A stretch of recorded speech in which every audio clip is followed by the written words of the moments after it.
কর্মশালা প্রধান অতিথি হিসেবে কর্মশালায় ভার্চুয়ালি যুক্ত হবেন বিএনপির ভারপ্রাপ্ত চেয়ারম্যান তারেক রহমান। আরও জানাতে ফরিদপুর সদর উপজেলা কমপ্লেক্স হল থেকে যুক্ত হয়েছেন সহকর্মী কাজী মনিরুজ্জামান। মনির, কর্মশালা ঘিরে বিএনপির নেতাকর্মীদের মাঝে উৎসাহ উদ্দীপনা কেমন দেখতে পাচ্ছেন? তারেক রহমান কখন নাগাদ ভার্চুয়ালি যুক্ত হবেন?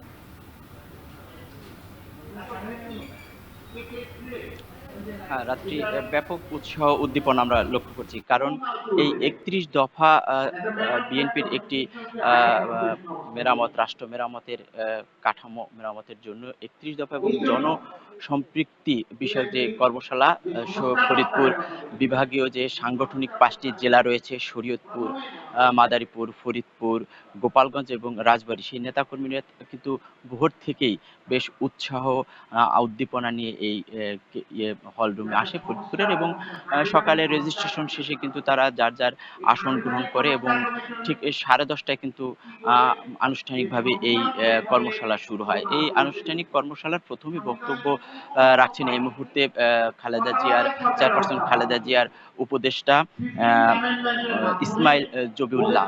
তিনি বক্তব্য রাখছেন মূল যে প্রতিপাদ্য, সেই প্রতিপাদ্য নিয়ে। এই কর্মশালায় কিন্তু মূলত যে প্রশিক্ষণ কমিটি গঠন করেছে, সেই কেন্দ্রীয় কমিটির সম্পাদক তিনি আছেন ডক্টর মাহাদি আমিন, তিনি রয়েছেন। এছাড়াও এই কর্মশালাকে মূলত সভাপতিত্ব করছেন ফরিদপুর বিভাগীয় সাংগঠনিক সম্পাদক শ্যামা অবায়ত। তো সকাল থেকেই দেখছি যে বেশ উৎসাহ উদ্দীপনা নিয়ে যেমন এই নেতৃবৃন্দ এসেছেন, তারা কিন্তু বেশ উপভোগ করছেন এবং প্রত্যেকের সাথে আমার আলোচনা হচ্ছে। তারা বলছেন যে তারেক রহমান তাদের মধ্যে যে পরামর্শ দিবেন বা যেই তার দিক নির্দেশনামূলক কথা থাকবে, সেইগুলি তারা খুব মনোযোগ দিয়ে শুনবেন এবং সেই বিষয়গুলো কিন্তু তারা তাদের জনগণের সাথে যে সম্পৃক্ততা বা সম্পর্ক বিনির্মাণে তারা কাজ করবেন। তো আমরা যতটুকু শুনতে পেরেছি যে 3টার পর 3:30টার দিকেই বিএনপির ভারপ্রাপ্ত চেয়ারম্যান তারেক রহমান ভার্চুয়ালি যুক্ত হয়ে কথা বলবেন এবং সেই কথার মধ্যে দিয়ে, তার দিক নির্দেশনার মধ্যে দিয়েই কিন্তু এই আজকের যে কর্মশালা তা শেষ হবে। তো আমরা এই কর্মশালা জুড়ে থাকবো, পরবর্তীতে কিন্তু আপনাদের আবারও বিস্তারিত জানাতে পারবো রাত্রি। ফরিদপুরে চলছে বিএনপির বিভাগীয় কর্মশালা, সেখান থেকে যুক্ত ছিলেন সহকর্মী কাজী মনিরুজ্জামান। পরিস্থিতি ও রাষ্ট্র মেরামতে ৩১ দফার আলোচনা সভায় আয়োজন করেছে নোয়াখালী জেলা বিএনপি। আরও জানাতে যুক্ত হয়েছেন সহকর্মী নাসিম শুভ। আলোচনা সভায় কেন্দ্রীয় পর্যায়ের কোন কোন নেতা এই মুহূর্তে উপস্থিত আছেন, সেখানকার সবশেষ পরিস্থিতি জানাবেন।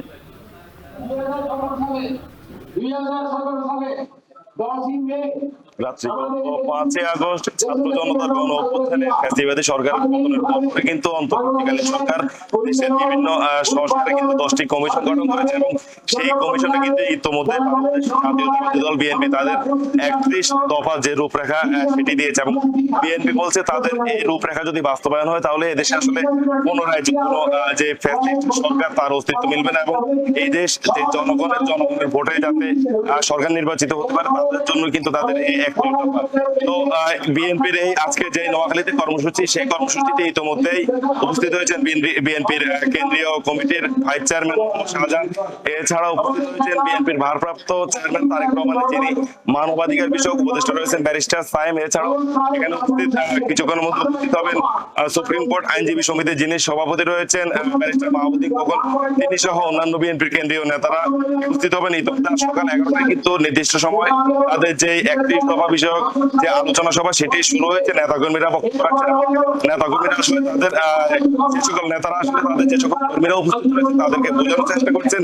বিএনপি যিনি ভারপ্রাপ্ত চেয়ারম্যান রয়েছে তারেক রহমান, তার নির্দেশনায় যে 31 দফা বিএনপি প্রণয়ন করেছে রূপরেখা, 31 দফা জনগণের মাঝে পৌঁছানোর জন্য কিন্তু আজকের এই আলোচনা সভা তারা বলছেন তাদের এই 31 দফায় যেমনি রাষ্ট্র কাঠামোর সংস্কার রয়েছে, তেমনি রয়েছে কৃষক জেলে মজুদ থেকে শুরু করে সবারই কথা ওই 31 দফায় বলা হয়েছে। 31 দফায় কিন্তু রাষ্ট্রে যাতে আরো একটি নিরপেক্ষ দলীয় তত্ত্বাবধায়ক সরকার অধীনে সুষ্ঠু নির্বাচনের মাধ্যমে জনগণ যাকে আসলে প্রধানমন্ত্রী হিসেবে দেশভারের দায়িত্ব দিতে চায়, সে 31 দফা যদি তাদের বাস্তবায়ন করতে পারে তাহলে এটাই হবে এবং এখানে কেউ জোর করে কেন ভোট আসলে কেড়ে নেওয়ার যে চর্চা সেটি করতে পারবে না।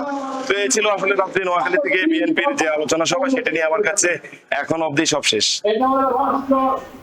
নোয়াখালীতে চলছে বিএনপির আলোচনা সভা। সেখানকার সবশেষ পরিস্থিতি জানাছিলেন সহকর্মী নাসিম শুভ। দেখছেন এখন জনপদে।